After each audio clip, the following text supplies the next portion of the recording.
How to get voice chat on Roblox with ID. So if you want to go ahead and get voice chat on your Roblox with your ID, what you're going to be doing in that case is you're going to go over to and you're going to click on the settings. Now, once you do that, you can go ahead and try it to change it in privacy. So what you're going to do is you're going to go over to privacy.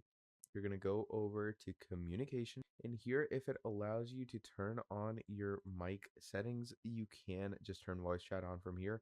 But in the case it does not do that, do not worry. Just go over to help and safety. And from here, you're going to go over to their help center. Once you go over to their help center, you're going to search up the voice chat article. Okay, so here's the voice chat. You're going to open that up.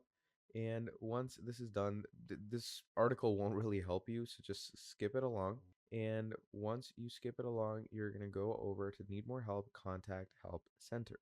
So here, just go ahead and enter all of your relevant information. You're going to add in your email address, and now you're going to put the issue details and what device are you having the problem on.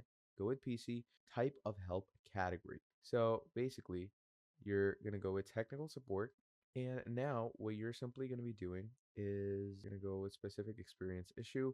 And now you're simply going to let them know in a proper descriptive way that my voice chat not turning on. Can you please allow to voice? You're simply going to write that and click on continue. And that is how you're going to be getting voice chat on Roblox with ID. So that is pretty much all there is for this video. Thank you for watching till the end, and I'll see all of you next time. Goodbye.